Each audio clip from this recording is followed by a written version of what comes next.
Here we go, episode 82 of the Hardline Sports Talk. I'm Michael Merlo, and I'm joined, as always, with John Michael Masiri. JM, how are you? I'm doing good. I should ask you how you're doing. Your team's making all these moves. How are we Well, feeling?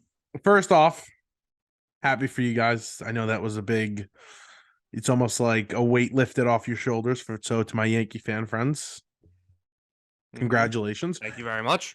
I feel great. I was walking in to my house just now, and I was saying to one of my friends on the phone, I said, I can't believe this is our life. Like, I can't believe this is the world we live in now, that the Mets are just spending crazy amounts of money. And we're gonna get into all of that.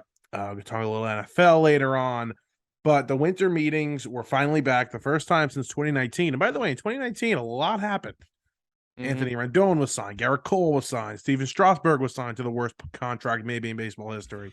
Yeah. So this was the first winter meetings since 2019, and it was very, very successful. So good job, MLB.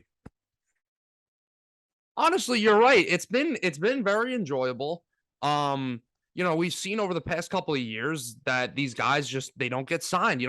Guys go into February and they still don't have deals. So we know the train wreck we had last year, that CBA, the lockout, that thing was a freaking disaster. So this has been a very enjoyable offseason. I think it's just starting, right? I mean, like a bunch of the big names in terms of the free agent market are off the board. There's still some big guys out there as of we're recording right now. At this point, there might not be some by the time this episode gets released tomorrow morning. But you got Carlos Rodon, Carlos Correa still out there. So there's still some names out there, but I don't think it's far. I think it's far from over. I think you're going to see the trade market's going to start heating up. So that'll be really fun. And yeah, it's been enjoyable. It's been weird though because there's been some really big, really long deals going on, and I'm not sure what to make of it. Like I don't know if this is the way we're going to be going from this point forward in terms of the market. Well, yeah, I agree. I don't. Did we have an episode? No, we did not. No, Since Jacob DeGrom signed, so I went it on was that day. yeah, it was literally the day before you're like we posted it. You said he was going to come back.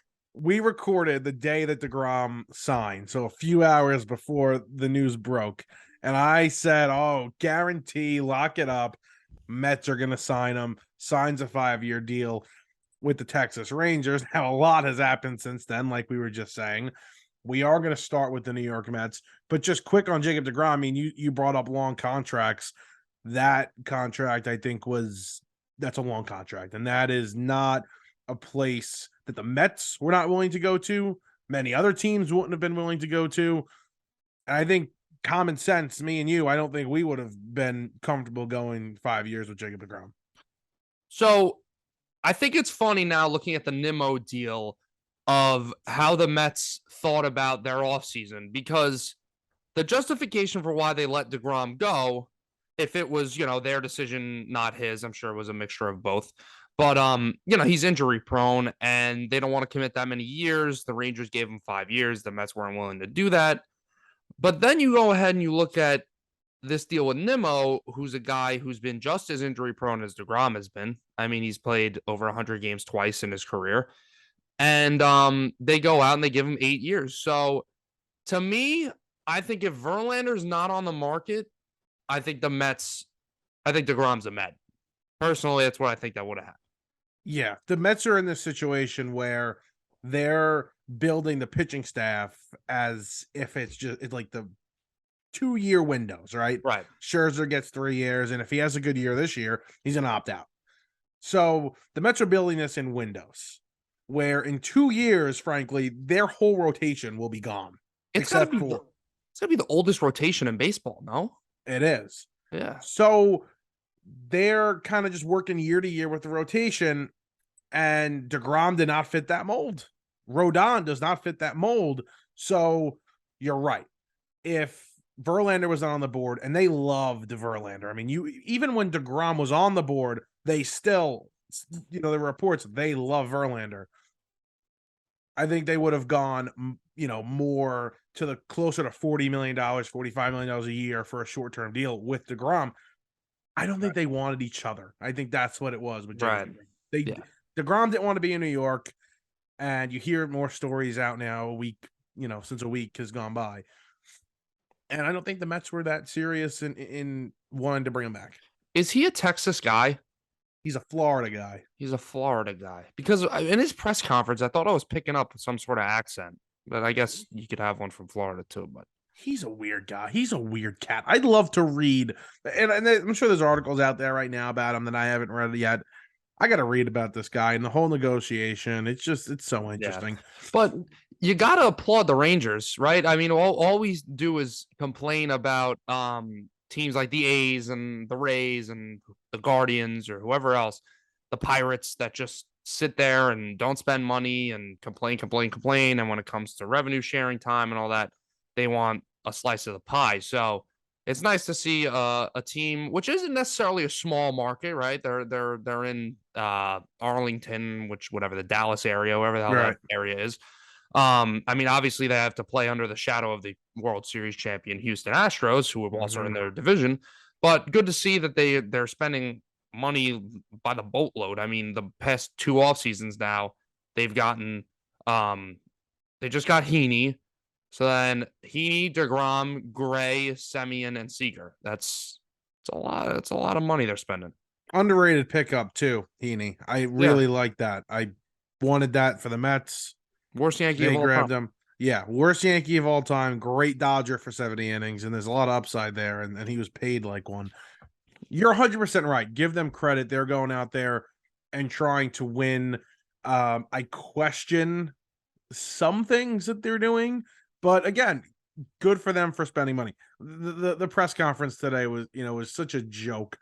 I mean, when you're acclimating yourself to a new team and new fan base, you want to say all the right things. But if you listen to Jacob deGrom today speaking and the way he was saying it, they want to build a winner here. I want to bring a World Series to Texas. It's just, please save it. It wasn't the $185 million they threw in his face. Right. Yeah. So good for Jacob. He gets $185 million. And by the way, no tax in Texas, which is a very good thing. So that's 185 straight. Well, not really straight, but close to straight. Right. So let's stop talking about taxes and math, and let's talk about, you just brought it up, the New York Mets. They did give an 8-year contract to Brandon Nimmo, $20 million a year, just about. I love it. I love Brandon Nimmo. I know there's going to be question marks. I cannot not smile without talking about Brandon Nimmo. It's a risk. You're right. This was the first season in a while. I think, I don't even know how many games he played, but he played most games this year. I looked it up. He played like 150. Yeah. Yeah. And this was the first time in a while that he did not get hurt. It was a shock that he did not get hurt this season. So I don't think people realize how important he is to the team. He's a leadoff hitter. He's great in center field now. I mean, the improvements he's made, we've talked about the improvements he's made in center field. And he's a very important part of this lineup. Gets on base. He's developed a little bit of power, extra base hits. He's a fast guy. Although he doesn't steal bases, which is the craziest thing. But he feels like a need for this team. Right. Yeah. I mean, it's a nice get. Or not. It's a nice job to keep him. Obviously, like we said, the 8 years is a little risky, but $20 million a year not for bad. A guy who had 5 WAR last year.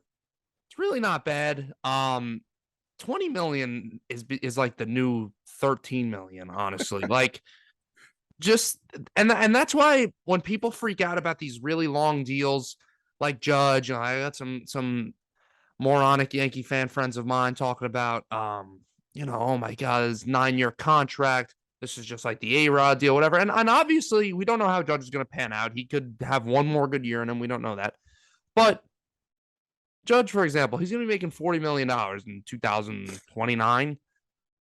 $40 million is not going to mean what it means right now in the year 2029. So Brandon Nimmo in the year 2029, $20 million is going to look like what they're giving out to, borderline platoon players are going to be making $20 million. I mean, the qualifying offer is $18 million.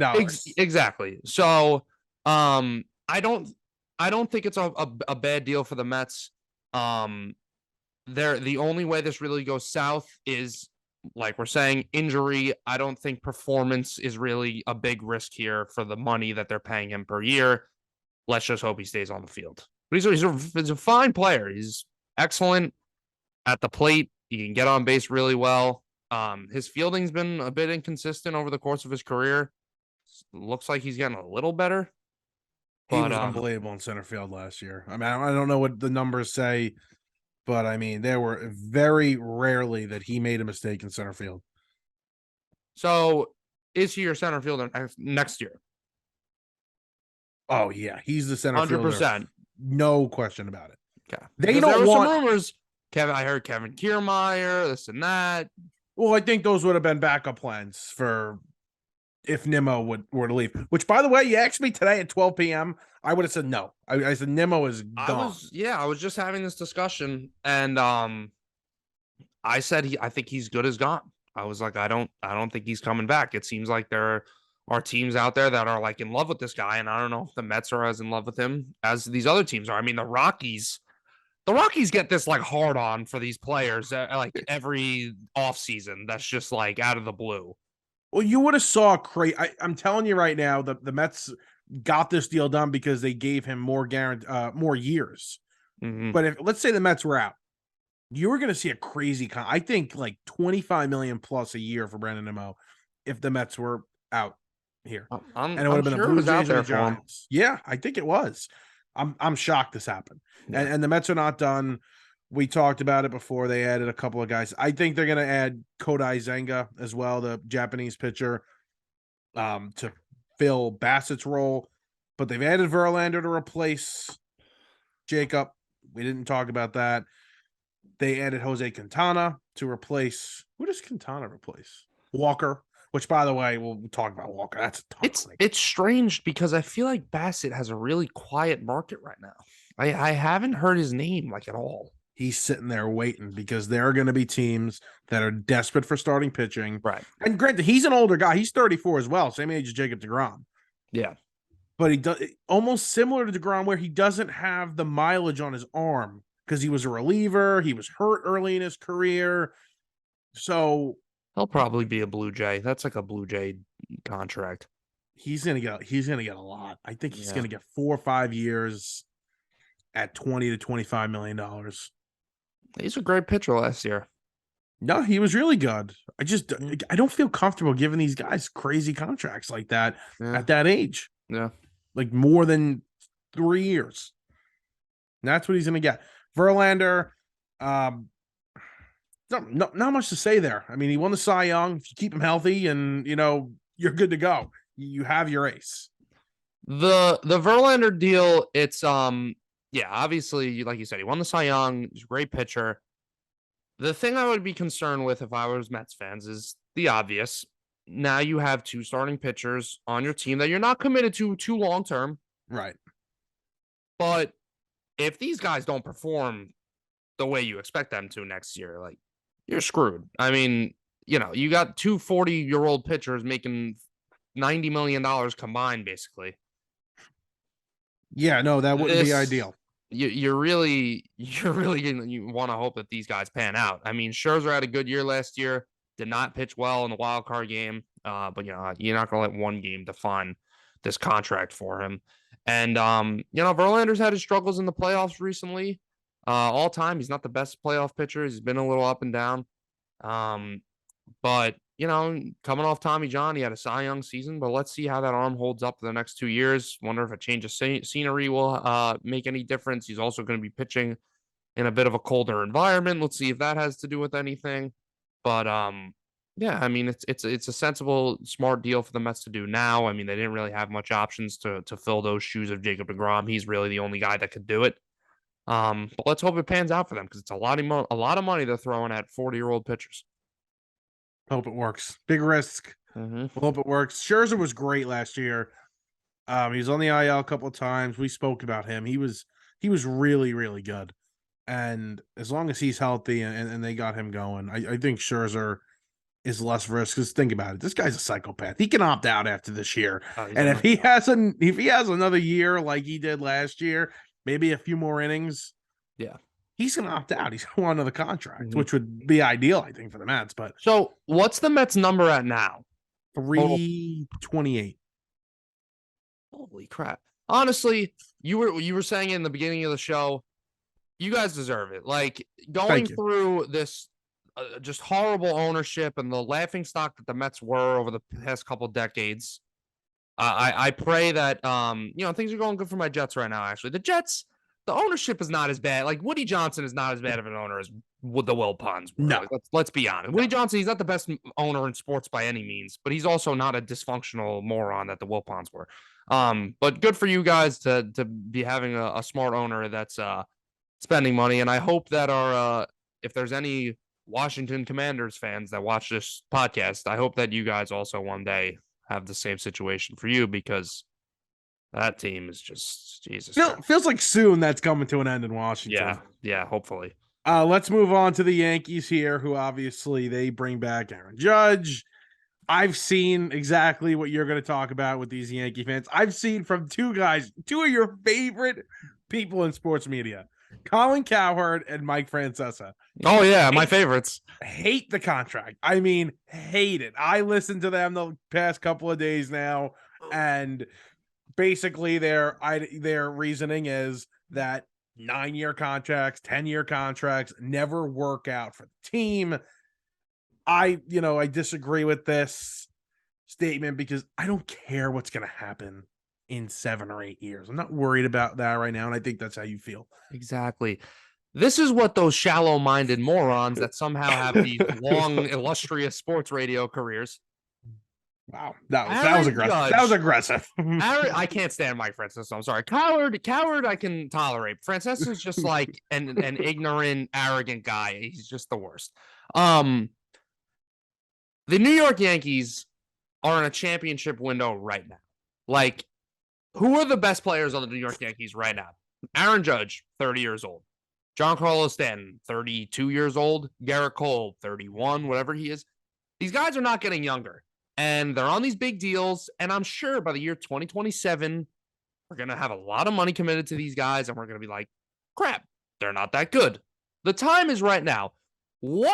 The things I would say to the people like that, and the people that I've had countless people reach out to me saying that this contract is bad and it's too long. I hate these long deals. What I would say to that is, what was your alternative? How were we going to be a competitive baseball team without Aaron Judge? The guy is literally Derek Jeter, but better. I think that's pretty obvious. He's a better player than Derek Jeter is. Right. He's the same type. He's the heartbeat of this team. Me personally, those 5 minutes that Arson Judge was on the San Francisco Giants, I could not. First of all, I was beyond depressed. Like, I could date a girl for 10 years and she could break my heart. I don't think I'd be as depressed as I was for those 5 minutes. Wow. I couldn't fathom watching the Yankees without Aaron Judge, and I couldn't fathom the team being good without Aaron Judge. I mean, you're talking about replacing 62 home runs, 10 WAR, the number 2, 3 leadoff hitter, wherever the hell he is on your lineup, a Gold Glove defender. Like, the guy is a unicorn. He's 1 in a million. You cannot replace him. So what was your alternative? You have to keep your superstars. And to all the spoiled Yankee fans, because these are the same people that are complaining, why do we give him this contract? These are the same people that I was ranting about on this show a couple of months ago that, oh, we don't spend enough money. How's cheap? If the boss was around, we'd have ABC. We'd have the freaking all-star team. But when we actually give the money out, all of a sudden it's like, these guys are economics professors. They're like, well, I don't understand. Like, this is a horrible contract. Why are you doing an Italian accent? Is that something against Italians? No. I could rag on, I'm an Italian American myself, but I'm not. It's just, I'm trying to be your stereotypical Yankee fan, all these people I'm talking to, which I guess is me too, as an Italian American Yankee fan. But yeah, I mean, it's the same crap. It's spoiled brats who will never be happy. If we win a World Series, they'll say, now we're going to have a World Series hangover.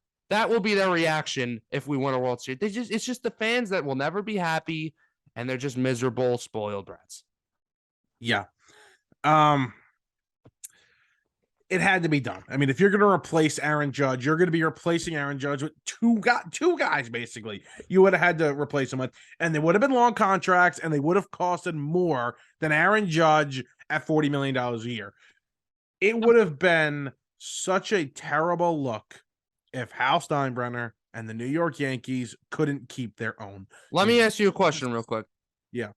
The replacement for Judge, in terms of, if you want to combine war or money or whatever, of who would equate to the loss of Aaron Judge, it'd probably be something like Brandon Nimmo and Xander Bogaerts. That's exactly what I was going to say. And not only would that cost more money than Aaron Judge, by the way, Xander Bogaerts has got 11 years. He's going to be paid till he's 41 years old, and Brandon Nimmo just got 8. Not only would it cost more, but you're telling me you'd rather have those two guys than just Aaron Judge? I would not. I'm sorry. No, Aaron Judge is more than a baseball player to the New York Yankees. To the San Diego Padres, to the San Francisco Giants, he's a superstar that is going to add talent to their team and bring them closer to a World Series. Yeah. To the New York Yankees, he's everything. He is going to be the captain. He's a guy that is going to have his number retired, most likely. He is a guy that they built a section in the stands in right field called the Judges' Chambers, and people put on wigs and robes and go to baseball games looking like that. Yeah. Like, he's more than just the player to the New York Yankees. And sure, he would have been treated differently out there too, and he would have been a superstar, and they would have sold more tickets because he's on the team. But it just meant more to the New York Yankees to have him back. And he realized it. And he's very smart to have realized it, because I heard this analogy and you said it, I'm pretty sure. Do you want to be Robinson Cano or do you want to be Derek Jeter? Right. You said it. It's perfect. It's a perfect analogy, because Cano was offered a good contract by the Yankees and he ran out west and was nothing. Mm-hmm. This was and by the way, the whole negotiation and the tactics by the agents and the player, which we can get to, truly unbelievable. If these agents don't have people knocking at their door right now, for them to be their clients, I don't know what athletes are doing. It truly was like a masterclass of negotiating. Yeah. Like he got every single cent out of the New York Yankees. Yeah. Let's start off with, do you remember the video, the TMZ video? God, yeah. In San Francisco in the airport? That was completely staged. That was not somebody just randomly seeing Aaron Judge in the airport in San Francisco. That was somebody he knew videotaping him. Then you had that Times Magazine article that came out the day that, Arson Judge signed with the Giants, the day before he ended up signing with the Yankees. That Time Magazine stating that 10 years ago in high school, in his yearbook, he said he was going to be married to his now wife and he was going to be playing with the Giants, and that he was pissed off about how the negotiations went in April, to the Yankees not knowing he was going to be in San Diego and then taking a meeting with the Padres. All of that was just perfectly played to then get Hal Steinbrenner to go to 9 years at 360. I love those stuff. How about all the stuff? Remember the trade deadline or the All-Star break? I mean, when they're asking him questions, and they asked him about the Red Sox, about playing at Fenway Park or whatever, and he said, "Oh, they got great fans out there," and everybody's like, "Oh, Judge is going to the Red Sox." So, the Red Sox didn't even give him an offer. Like, this is what people we do. Like, we read in the stuff that has no meaning. And it's hysteria. It's just stupid. It started a while ago, this whole ploy, and it worked. It truly worked. He made it seem like he didn't want to be a Yankee or was seriously considering other options, to then in the end showing his cards to Hal Steinbrenner on the phone. Well, by the way, what the hell is Hal Steinbrenner doing in Italy? I mean, Jesus Christ, it's the winter meetings. Like, what the hell are you doing in Italy? Well, no, if they, I swear to God, JM, this town, Yankee fans, if they did not sign Aaron Judge and it was found out that this guy was in Italy, he would have been done. Yeah, there'd be a riot on the at the airport in front of the terminal that Hal Steinbrenner's plane was landing into. That would be, that'd be bad. Christopher Russo said this perfectly. I know that's another one of your favorites. I actually don't mind Russo. I love him. I love him. Yeah. I love Francesa. I think he's cool. Francesa sucks. Christopher Russo said today or yesterday, something, one of the past 2 days, he said Hal Steinbrenner wouldn't have been able to walk into his own stadium if he didn't sign Aaron Judge. And I think that was perfectly said. He gets booed already. He gets booed at charity events. You think if Aaron Judge didn't come back that he wouldn't get beer cans thrown at him? Yeah, that'd be the nicest thing that would get thrown at him. Yeah. So good on the Yankees. And now listen, they need to do more, right? You know, 100%. Yeah. This is running it back. I don't even think it is running it back. I think it's less than running it back if they went back with this team right now. Carlos Rodon is an option, and they seem like they're the favorites to get him. Andrew Benintendi, I would bring him back. I would seriously consider that. I think if the Yankees make these moves, I don't think this is crazy. I think they should be the favorites to win the World Series.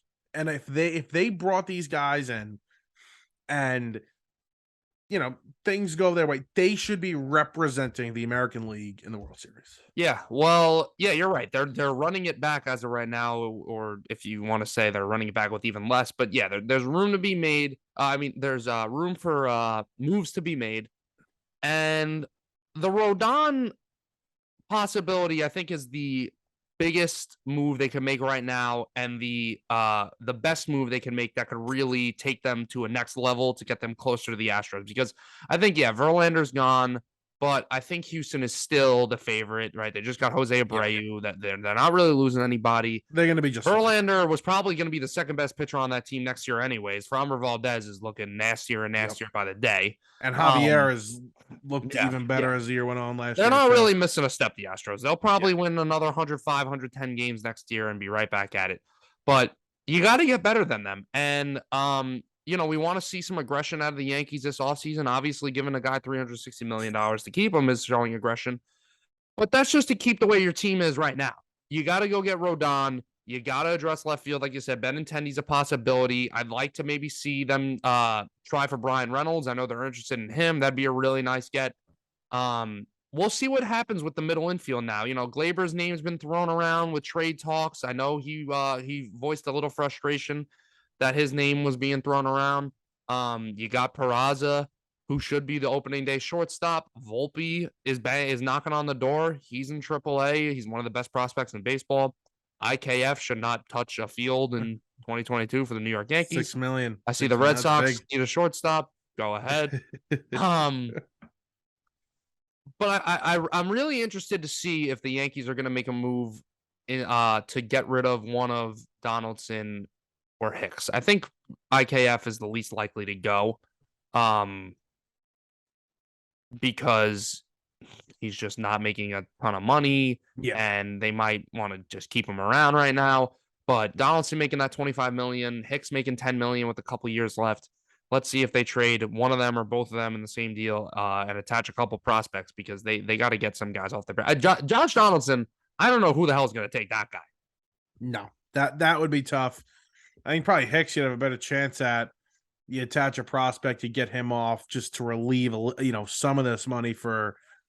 Because I think at this point, if they were to make the moves that we're talking about, they would be over $300 million with their payroll. They're not going to want that. Yeah. But if they can relieve some of that and a move is to be made, then they're going to do it.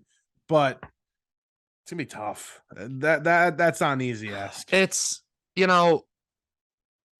what sales pitch do you give a team Josh Donaldson? Hey, here's a washed up third baseman who everybody hates because he's an ass. That's the most difficult. And he makes $25 million.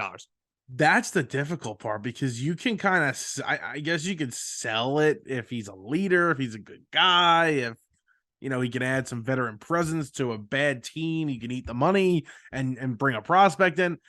He's just not a good guy. It just makes it so much more difficult. I don't know. We'll see what happens with the New York Yankees, though. Your rival Red Sox lost yet another player. They lose Xander Bogaerts to the San Diego Padres. 11 years, $280 million. Brought it up before. We woke up to this news. I genuinely 11 years. I was shocked. 11. It's such a weird negotiation that went on, because you had the Red Sox. I don't know if you saw that about Hein Bloom, that he was like in the airport, like distraught that the Red Sox didn't sign Bogaerts. Like I the didn't see Padres that. got him. He was like depressed. Whatever.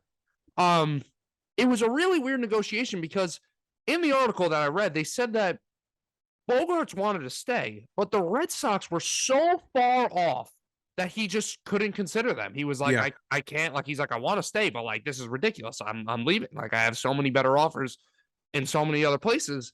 And all the teams that negotiated with Bogaerts valued him 200 million plus. The Red Sox were the only team that did not value him of $200 million plus. That to me is crazy. I think Hein Bloom should be fired, honestly. Like, the way he's handled this team between Betts getting traded, now with Bogaerts, they signed Story last year, and now they can't afford Bogaerts. It doesn't make any sense. Now JD Martinez is going to walk, which that's no big deal. Like that's that's expected. I'm not going to kill him for that. But when you look at this team now, it wasn't good last year, and I don't see how it's going to get better now. They just signed freaking Masataka, whatever the hell. I always forget how to say his name. Masataka Yoshida. There we go. The guy hasn't touched a baseball in the major leagues yet, and he's making $90 million over 5 years. That's crazy. I saw one scout said that was 2 times the amount he should have gotten. Yeah, that's where you put your money. And then you go out and you get Kenley Jansen making $16 million a year to close games as 35 years old. And that's really their biggest need right now is a freaking closer. It would have been a move to make if you were competing this year. Yeah. Rebuild your bullpen, get a solid closer. Listen, he was good last season. He was good the year before with Atlanta. So if you're competing, yes, but this isn't a team competing. The Boston Red Sox went toe-to-toe with the New York Yankees for the past 2 decades. They've won more championships since the start of the century. They've spent money with the Yankees, with the top of the league. They've spent the most money in past years. Yep. And like you said it before, you hire this Moneyball guy from the Tampa Bay Rays to come run your organization, and now you're letting stars walk. And Rafael Devers is one of the best players in all of baseball. He's going to be gone soon, too. He's going to get a mega deal. He's going to get a Bryce Harper-esque 13 years, something like that in the offseason. And I don't know if they're going to give it to him. And I'm seeing, and now I'm seeing people are saying, oh, well, Bogaerts is gone, but let's not forget Dansby Swanson is out there. I don't think they're going to get Dansby Swanson. Why let Bogaerts go and then bring Swanson over? That's not an upgrade. That's you're downgrading. That's just malpractice at that point. Like, you're going to let Bogaerts go, a guy is successful, beloved by the fans, know he could play in Boston. You know exactly what you're getting out of that guy. You're going to let him walk and then sign a free agent who plays in a different league, bring him over here and hope that he performs just as good as Bogaerts did for around the same money, probably more money or more years? No. Yeah. I mean, they're not doing their fans right. I mean, they're not doing a good job, obviously. They're not doing their fans right. They're not doing their own players right. They just had to witness the best player the franchise has seen in years get traded away to the Reds, to the Dodgers, and get a monster contract that the franchise could have very easily afforded. That is the single worst move in Red Sox franchise history, probably. Mookie Betts is going to be a first ballot Hall of Famer. He is going to have easy Hall of Fame numbers by the time he retires. Yeah. He's a top 5 player in baseball over the past 5 years, and he's going to continue to be one. For a contract that, if you look at the ones that have been given out the past few years, is not bad at all. Nope. 12 years, $365 million for a really, really good player. All right, let's move into the Phillies here because they've been very active this offseason. So, obviously, they win the NL pennant. And roster's loaded. Lineup's great. Go out and add Trey Turner for $300 million at 11 years. Go out and sign Taijuan Walker, 4 years, $72 million. Adding to the bullpen. This was an already stacked team. seems like they're getting better over there in Philadelphia. Yeah. I mean, if sports went like this and if baseball went like this, where you just said, oh, well, they made the World Series last year, they just added Trey Turner and Taijuan Walker, they got so much better, they have to win the World Series this year. That would be nice if you're a Philadelphia Phillies fan. Unfortunately, that's not how it works. Yeah, Thankfully, it's how it I like the works. I like the Turner deal, and when it happened, I was like, wow, 11 years is a lot. 300 million, I wasn't really blown away by that. I thought honestly he was going to get more money than that when you look at the deals like Corey Seager, who got more money than that. Um, but the Bogaerts deal, I feel like makes the Turner deal look better because it's the same amount of years and it's $20 more million. And to me, I would expect Turner to get at least 20 million more than Bogaerts did. Yes, I agree. I just don't like 11 years for a player that has had an injury history, that relies on his athleticism and speed, and this could end up bad. The amount of money each year isn't bad. $27 million, I think it is a year, is not terrible at all. It really isn't. It's the He length for me. Yeah, It's he the length. relies on the speed. He's not the greatest defender. He's not a very good defensive shortstop. No, they don't. Yeah, his speed is part of what makes him such a phenomenal player. But let's not forget, like he's still a great hitter. It's not like he's, Yes, no, I a agree. slap hitter, who just slaps singles around all day and beats out ground balls. Like No, this he's guy's an MVP player. candidate, like a Yeah, legit MVP candidate. yes. Now in terms of how do I think the Phillies are going to be next year, the lineup is stacked, right? You look at the lineup, it's very good. The pitching, you got Nola, you got Wheeler. Very good 1-2 punch there. It's the same crap that we've been dealing with the Phillies for years now. It's going to continue. Luckily, their pitching held up for them enough to the point that they got all the way to the World Series. Let's see if this team in a very competitive division again next year is going to be able to compete at the top with the pitching staff that they have. I don't know if Walker. It's a nice signing. Walker's been an inconsistent pitcher his whole career, been very up and down. Especially remember that first year with the Mets, he was like a phenomenal. He's like an all-star, and in the second half, he was like he shouldn't even be in Double-A. And his second half last season, I mean, was better than it was in the first year, but it wasn't great last year. He seems to kind of fizzle out. But let's see. We talk about how the MLB playoffs are such a crapshoot. I still don't see the Phillies, even though they made it to the World Series. I don't view them as a top 5 team in baseball. I think they're I do. I do. I don't. I think they're a very good team. I personally, I think that they're definitely not the best team in their division. And I gotta look at the rosters and look how the offseason shakes up. But I don't know if I'd say they're better than the Mets. I don't know. I think that lineup is legit. It's a very good lineup. It is. You gotta look at it like this. Castellanos isn't going to be as bad as he was last season. He's going to get better. You say that, but he might. You don't know. We said the same thing about DJ LeMahieu, and he had a decent year last year, started getting hurt, and ended up having kind of the same year he had in his first year. So it's actually not the worst comparison in the world, but I think he's too talented of a hitter.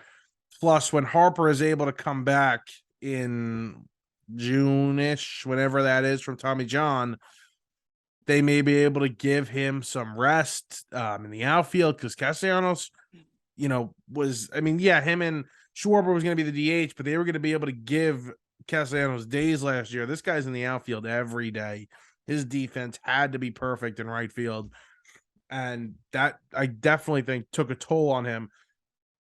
They have a good pitching rotation. Ranger Suarez was really good last season. They expect him to be good this year. They have this kid, Brady Falter. I think that's his name. He's going to be their 5th or 6th starter. They have this insane pitching prospect coming up. He looks like he's going to be a stud. I don't know if he's going to be ready yet. It's going to come down to health and if the bullpen is going to pitch like they did in the postseason last year. That's what this is going to come down to. Right. Well, we'll see, man. This division, it's not getting easier for you, unfortunately. No, and it might be getting easier for me. We'll see. Yes. Might be. Don't know. I was having a conversation with a friend of mine today. Yeah. who told me that the Miami Marlins he said to put a futures bet on the Miami Marlins to like either win the World Series or have some sort of outstanding success in the 2022 season. And I quite literally laughed in his face. The Miami Marlins have good rotation, right? Alcantara, Cy Young, Yeah. Luzardo might turn out to be a pretty good pitcher. They got a couple nice young guys in there. Pablo Lopez, who they might trade. Who knows what's going to happen with him? They don't spend money, and I'm not sure if they have 9 guys there who know how to hit a baseball. So they're going to win in What was the 73 future games. bet? It was over on wins. It was definitely not just that. It was something like crazy, like Make the win playoffs. the division, make the playoffs, win the World Series, one of those. And That's I was nuts. quite literally laughing. Not gonna lie, I had their over win total last year. I bet it. Yeah.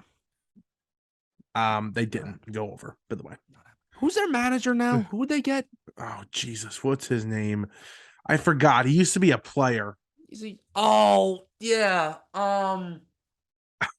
I know it. Oh You're God. gonna say it, and I'm gonna know it. He's young, right? Yeah, he's a young Scott Schumacher. Skip Schumacher. Yeah, there we go. Yeah, that's it. Look at that. Look Like at a couple years ago. He's like really young. Yeah, look at the brain working there.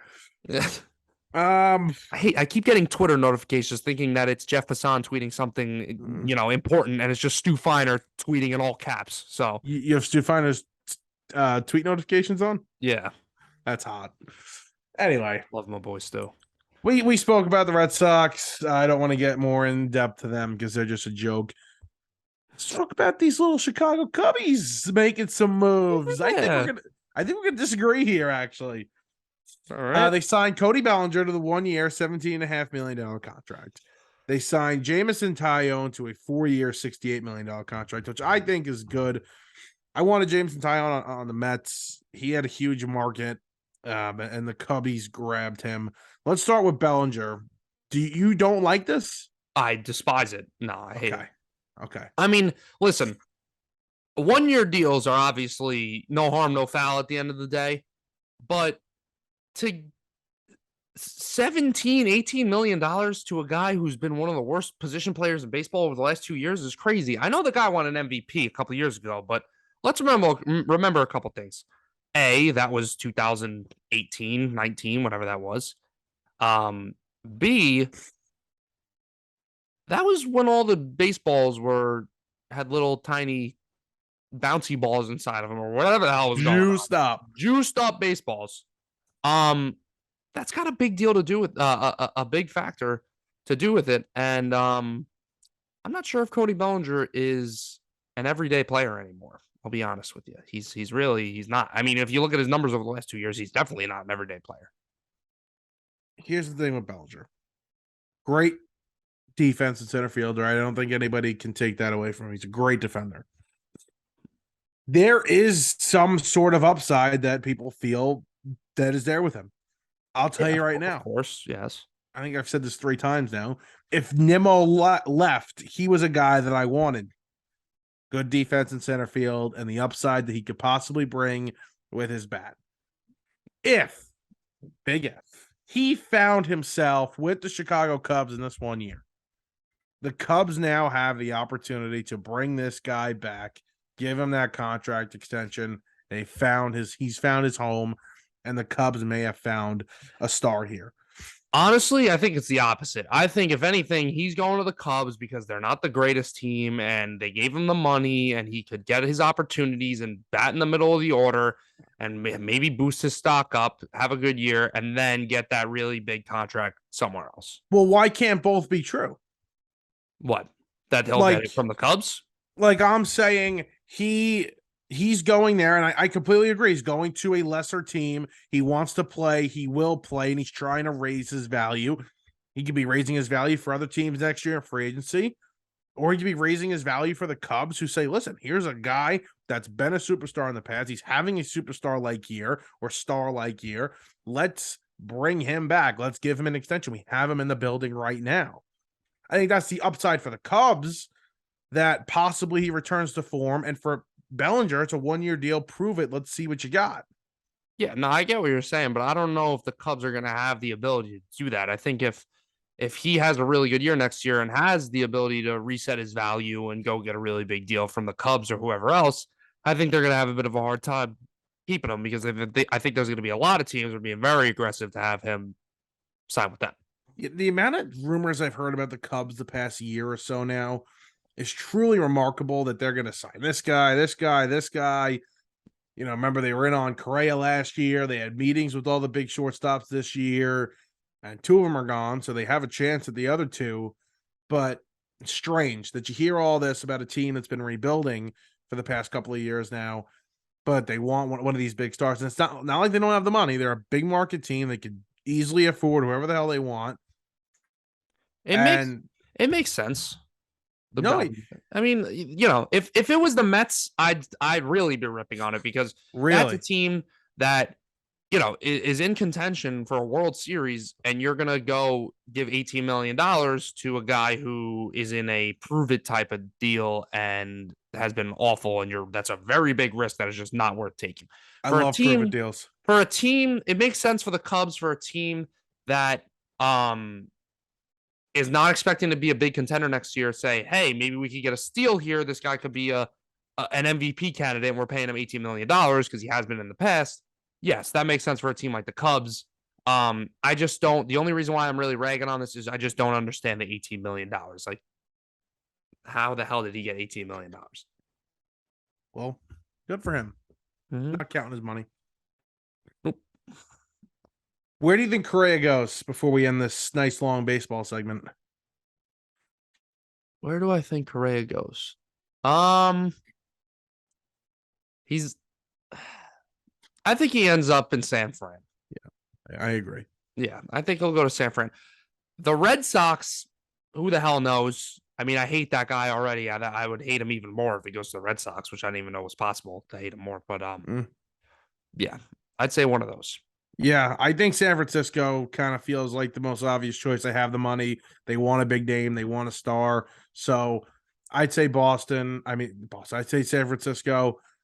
And Swanson? Where does Swanson go? I mean, I've thought all along back to the Braves, I'm but seeing Arizona. I saw Arizona with Xander. The GM drafted him or someone was there when they drafted him. Also, what about the Rockies? Maybe they throw their hat in the ring. I doubt it. They get those, like I said, they get these weird hard-ons for these players. Maybe they're like, hey, Carlos or Swanson. whoever. Swanson's not somebody I'm interested in. Yeah, I think he's a good player. I think he's a fine player, but for the price that it's going to be with the way these free agent shortstops have been signed, I don't know. And plus, I don't know what the Braves are going to do. But if the Braves are staying away because the price is too much, you tend to follow smart organizations. Yeah. Unless they're in on him. You know, they might be in on their own guy. I don't know. But if the Braves do not sign him and the price is high, again, roll with the smart organizations. Okay. It's also good that we haven't heard about the Braves all offseason. Yeah. Really good. Do they really need to do anything? No, not at all. They don't have to do a single thing. They'll be the favorites next year. Okay. Take a break. Get to a little football when we come back. Here we go. We are back. Episode 82 of the Hardline Sports Talk. Baseball's been fun lately. Baseball has been fun. That was a long segment. It's time for football. We're in the middle of things. Week 14 coming up. Last week, we saw the return of the infamous Deshaun Watson, who really looked like crap. I mean, the fact that the Houston Texans not only just cover the game, even win the game. I mean, Jesus Christ. Did you see the way the Browns scored their 3 touchdowns? The Browns defense / special teams won the game. Yeah. It was truly remarkable. And I was one of those idiots that bet on the Texans last week plus 7.5. So, yeah. Anyway, Deshaun Watson back. Let's play a little game. Fortunately, yes. Let's play a little game here. Deshaun Watson is obviously going to be rusty, and I think that it's important that the Browns get him on the field the rest of the season, whether they make the playoffs or not, whether they win a damn game or not. I don't care.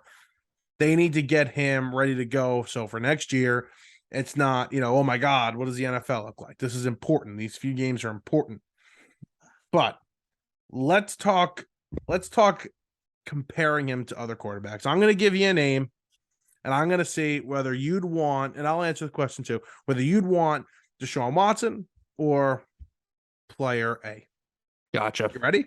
Yep. Okay. Deshaun Watson. Is or this, Kirk wait, hold Cousins? on, hold on. Is this like now or over the next like 5 years? I'm thinking over the next 5 years. Okay. Okay. Deshaun Watson or Kirk Cousins? How old's Kirk Cousins? He's not young in football terms. Um, I'll go Deshaun Watson. I agree. I would go Deshaun Watson.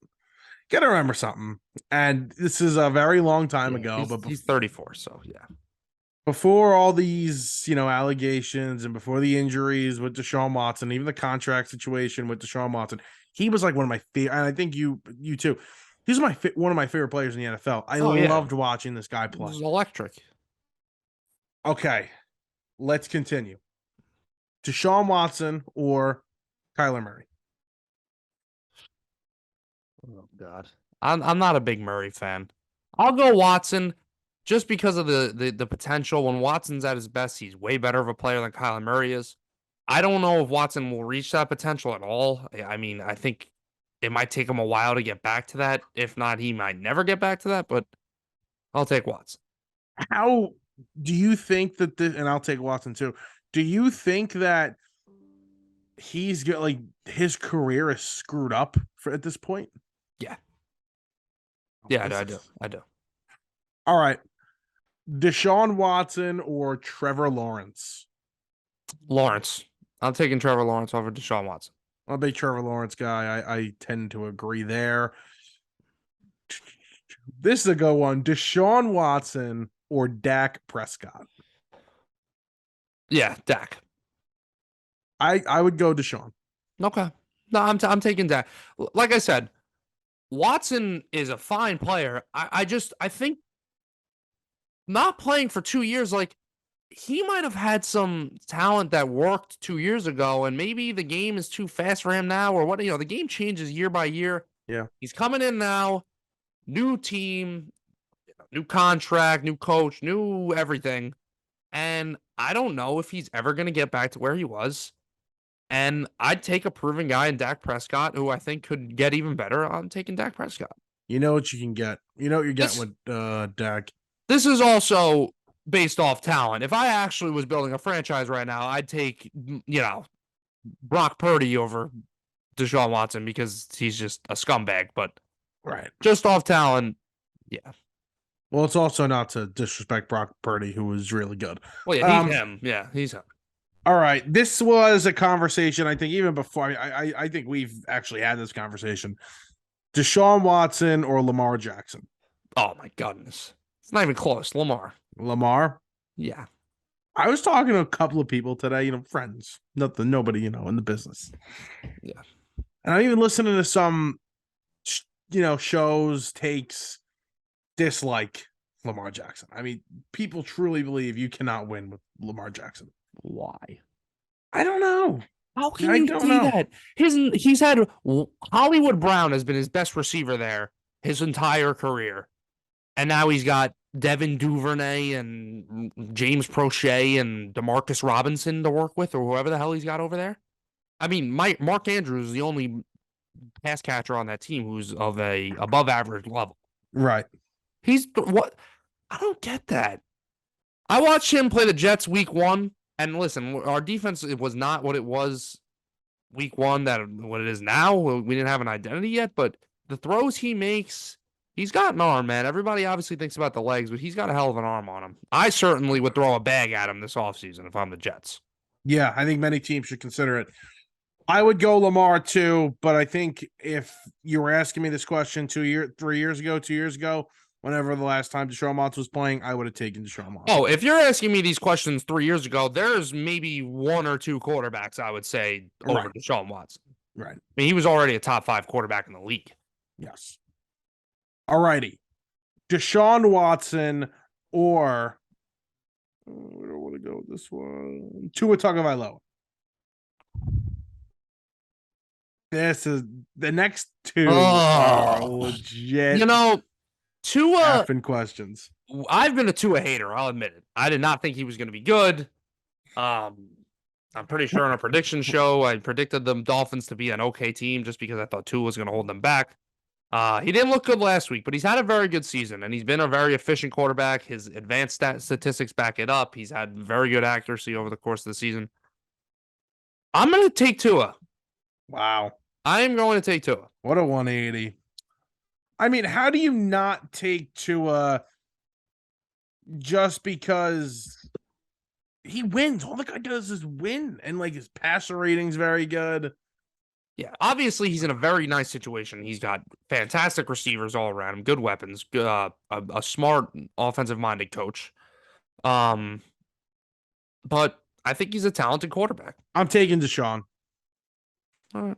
I still have this, strictly on the field. I have this love for his game, and I think he's going to get back to at least close to what he was. And then, like you said, he's a top 5 quarterback, maybe inside the top 5. All right. Deshaun Watson or Justin Herbert? Justin Herbert, not even close. Okay. All right. Justin Yeah. Herbert. Yeah, that's no. Deshaun Watson or Justin Fields? Deshaun Watson. Deshaun Watson or Geno Smith? 5 years, Deshaun Watson. Next year. Just next year. This year or next year? Geno. Wow, really? Let Geno rock. He ain't right back. Can I ask a question? Geno Smith, potential starting quarterback for the New York Jets next year. How do you feel about that? Oh, now he shakes his head. Now he goes no. No. Why the hell would we bring him back? Like, I think he's a good quarterback, but it's like dating a new girl. Everything's going great and going, you know what?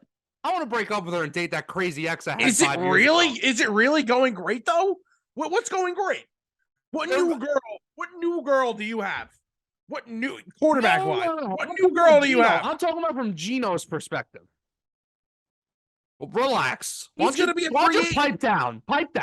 He's going to be a free agent, and I doubt the Seahawks are going to pay him. I'm talking about Geno's perspective. He's in Seattle having success.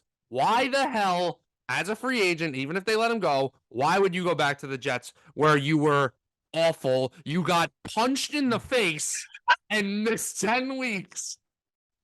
Over $500 by like a backup D tackle. Why the hell would you go back to the Jets? I think if he goes to MetLife Stadium, he's gonna like get PTSD. Like he's like a whatever. He's gonna. Yeah. Giant fans would go to the game and start booing him for no reason. Well, for the only reason it's not even his fault because he broke Eli Manning's streak. But yeah, maybe Geno is the answer to the New York Jets. Imagine. You gotta shut up. 2023 starter of the New York Jets. Geno Smith runs out on the field, leads them to an 11-6 NFC East division title. NFC East, yeah. Oh, yes, NFC East, exactly. He'll be a New York Giant. Yep. NFC East. Oh, now it makes sense. MetLife Stadium, NFC East. He's coming back to the G-Men. Let's go. By the way, it wouldn't be the worst thing in the world if he went 11-6 and was my starting quarterback next year. Listen, all the power to you, Geno. Okay. Ridiculous. We kind of brought up a little bit before Tua and Jay Herbo. They're playing this weekend on Sunday Night Football. This game got flexed in. By the way, a little disrespectful to both of our teams. The fact they decided to flex this game in. Don't you complain. I got to watch Commanders Giants on Sunday Night Football. Yeah, by the way, guess who's 0-9 on primetime? Great. Yeah. Daniel Jones? Yeah. So, whoop-de-doo. They're both going to be 7-5-1 playing for their playoff lives, and I got to watch Daniel Jones shit the bed against the Commanders in Washington. It's going to be great background noise, that game. I'm nervous. I'm really nervous for that game, and I'm nervous for this week, too. I think the Giants are going to get the doors blown off of them. Mm-hmm. But either way, enough about the flexing. I've seen so much Justin Herbert disrespect the past couple of weeks, and I'm sick of it. I'm genuinely sick of it that this guy who is ultra talented, has all the makeup in the world to be a phenomenal quarterback, and has showed you so many times that he is so talented, and yet people that Emmanuel Ocho, that guy, Ancho, Oh, that whatever guy's his a name is, moron. that guy can go scratch. Yeah, he's a moron. I think if anything, we should be praising Justin Herbert. The Yeah, fact that this team is 6-6 and they are the most hurt team in football by far, like that, that whole bus yeah. rankings thing. They have like 5 less points than the second to last place team. They're injured. They have an idiot head coach. They have a terrible offensive system. Get this guy Sean Payton and let's rock. He is. You want to talk about that game we just played? The next 5 years, I'm taking Allen, Mahomes, and maybe Joe Burrow over the next 5 years over Justin Herbert, and that's it. That's it. Yeah. Yeah.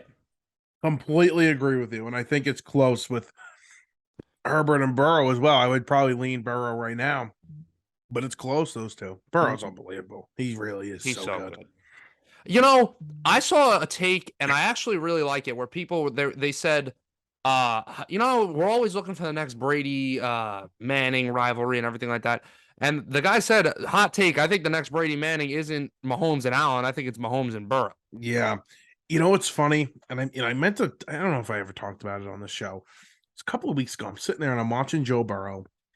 And I'm saying to myself, if there was ever a quarterback that just emulates what Tom Brady looked like in his prime, it's Burrow. Yeah.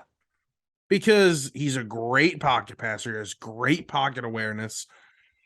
He early in Brady's career, he could slip out of sacks, he could move around a little bit in the pocket. They're not ultra speedy guys, but Burrow's got some legs, probably better than Brady had. Oh, definitely better than Brady, yeah. But like they are very, very similar. Very similar. It also makes you think maybe if Brady was a rookie in 2019, 2020, like Joe Burrow was, maybe he would have the same rushing stats and stuff that Joe Burrow did, just because the game was so different back then and they weren't asking quarterbacks to make plays like that. Yeah. Makes you think Big Ben is a rookie. Maybe he could have been Josh Allen and just be like running all over the freaking place. I mean, he had a little meat on him, but he would have to lose a little weight. No problem. He's a tank running around. He had it, but yeah, he's a fun watch. They're really good. I would just like to say I am so happy that I'm not watching this Thursday night football game right now. Haven't watched a second of it. I have literally, like, they could be wearing pink jerseys and I wouldn't know it right now. Like, yeah, didn't watch a single clip. Nothing. I mean, it's terrible. I actually ended up taking the Rams tonight too, plus 6.5. Well, it's 16-10 Raiders, so that's great. See, that's something we love to see. Yes, the Rams last week too. Can we Baker? I mean, we didn't even talk about Baker Mayfield starting. Do we need to talk about that though? No, we don't. But I'm just saying, like, he's starting for them. Like 2 days ago, he's picked up. And he's like, oh yeah, you know what? Yeah. Well, he's coming out. He's coming out sharp right now. 17 for 28, 150 yards. That's not bad for him. That's like a career game for him. You kidding me? You think Sean McVay regrets not taking that like $15 million a year to go do color analyst on Prime, on Amazon Prime? Mm-hmm. He's got it, right? I think it's like, I don't even think it's not a hot take even anymore. Like, they're done. There's no coming back. Jalen Ramsey sucks. I'm sorry, he's bad. Like, he's not like bad where he's like a bench player, but he is not one of the best corners in the league anymore. He's not even close. He's burnt toast all over the place. And he doesn't shut up. That's his problem. He goes, oh, I'm him. And then Travis Kelce puts him in a blender in the middle of the field. And he's like, are you him? Are you still him? I mean, he ain't close to him. It's something else. And you got Donald, who just re-upped. Bobby Wagner, who actually looks good and can still play. He's not a 5-year contract, though, or something. He's signed a long contract there. Yeah. So, not good for the Rams. I do think that maybe Amazon Prime's not happy with Kirk Herbstreit, and they're like, you know what, Kirk, you do too much. We're gonna bring Sean in. Yeah, I don't know, but yeah, I would regret that too. $15 million. Maybe Amazon Prime should stop streaming these Thursday night games because they all suck. They're gonna get a Super Bowl one day, JM. Yeah, they probably will. They're gonna get a Super Bowl. They got the Black Friday game next year, which would actually be pretty cool. I gotta block this guy on Twitter, Benjamin Dover. Who? Ben Dover Insider. It's a parody account. Yeah. He just said the Twins are signing Dansby Swanson. Oh, good. By the way, I saw something today, and I don't know how true it is, but is it like Stafford's got like this disc in his back neck area, and like if he doesn't have this surgery, he's probably gonna have to retire. Like I think Stafford's like close to being done at this point. I mean, he didn't look good this year playing wise. I think he might be done. Obviously, the Super Bowl was won, so it was successful. But you think Jared Goff's like laughing a little bit? Yeah. I really think they could have won with him last year. I know Stafford had a very good year, but he's really not that bad. He's not, but there are some scenario I'm thinking back. Like I'm just thinking about a couple of plays that Stafford made that Goff probably couldn't, and it's the difference in them winning games or not. Yeah, you're probably right. I mean, Like that throw to Cooper Kupp against the Bucks last year in the divisional round to set up. Like Goff doesn't make that throw. Yeah. Isn't it crazy the way that draft turned out? We thought Wentz and Goff were the future of the league at one point. Yep. And they got paid like it. They got paid like they were the next coming of, with the Eagles pay him? Yeah. The Eagles paid him, right? Yeah, the Eagles paid him. That was part of what they traded him. It was like, how the hell are they going to trade him? He had like a $50 million cap hit. Right. Right. That's right. They did pay him. Yeah. Odell Beckham Jr. He actually just made a comment about the Giants on Amazon Prime on the broadcast. Something about not getting to finish what him and Saquon started. Let me ask you a question. Yeah, shoot. When Odell Beckham Jr. was a Giant, I know one thing you at least wanted him gone. Like you couldn't stand the guy. Yeah, I think it was time when they traded him. So I don't think you were alone in that take at all. I think he was pretty much disliked by the majority of the fan base. Not everybody, but the majority. Why is it that all of a sudden everybody wants him to be a Giant again? I don't think I disliked him. I was tired of him. But that's kind of the same thing. Like, what now? I don't know. He had a timeout. Now it's time to bring him back. Like he's not. He was never a bad guy, right? Like, no, he wasn't like.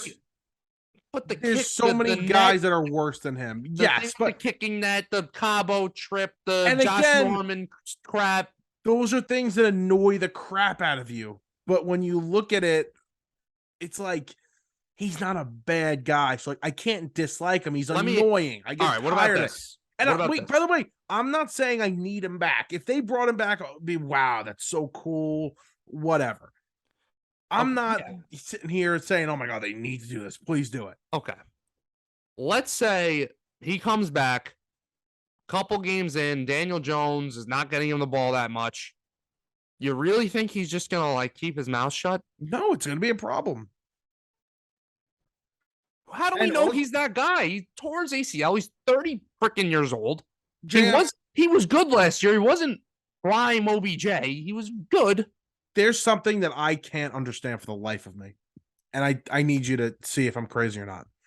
Last season, when he went to the Los Angeles Rams, one of the reasons why he went there was because he doesn't have to be the number one guy. And frankly, he didn't even have to be the number two guy. Yeah. And he ended up playing Woods, toward the end of the year. He did. He was really good for them. I thought so. I thought that he fit a role perfectly for the Rams. What makes us think that this guy coming off another knee surgery wants to be the number one guy again? Why in the world would he want to come to the New York? Let's say he was healthy, because by the way, we don't even know if the guy's healthy or not. Let's say he's fully healthy and has a decision to make right now. Why in the world would he come play in New York, be the number one guy on a team that's not that talented, that's not winning a Super Bowl? Why would he want to do that? That's not a good career I don't know. move. I think he's a cowboy or he's nobody. Yeah, I agree. No, I think the Bills. I think it's the Cowboys and the Bills. What are the rules with eligibility for the playoffs? He can come back whenever. He can sign he could sign week 18 if he wanted and play the playoffs. Okay. Yeah. The Bills are. I'm sorry. I really don't think the Bills. We talked about it last week. I think they're like the number 3 team in the AFC right now. Who would you say is 1 and 2? The Chiefs and the Bengals. Wow, the Bengals. The Bengals are a bunch of dogs. They're for real. I would definitely say the Chiefs. I think we agree there. I don't know if I could put the Bengals in front. Let's be honest. This Bills team, obviously I can say this about any team with a superstar quarterback, but the Bills especially, you take away Josh Allen, that offense is Well, not good. he accounts for 81% of their Yeah. You got Diggs. offense. Diggs is a stud. Who else is there? Gabe Davis, Singletary, not Zach Moss, James Cook, Naeem Hines. The O-line is Dawson Knox. It's like a okay offense. Yeah. Allen is everything for that offense. And I think that running game is super inconsistent. I don't know if they can pass their way all the way to the Super Bowl. I don't know. I think there's just better teams in the AFC. By the way, go check out our Instagram and our TikToks, but our Instagram. This graphic your brother made, I love it. Yeah, it's a great graphic. Mm-hmm. I'm looking at it now. I just put it on my story. I got a wager on the Bills that I got to take my boss Dom out for a nice expensive dinner. They have to get to the AFC Championship game or further, so kind of hoping they get there. But we'll see. Got an exciting week of football though. I'm pretty pumped. There's some games I really like. I started looking today. So good luck to our New York teams. I think it's going to be a bloodbath, but you never know. They've surprised us before. Anything else you got? I'm optimistic for Sunday. Okay. That's all I'll say. We beat them before. That was with Mormon Boy. Now we got Mike Flight White. We'll see what happens. Mike Flight White? It's the first time I heard that. I've heard Mike Effin White. I've heard Mike Flight White. Take flight. Take flight with Mike White. We'll see. We'll talk to you guys next time.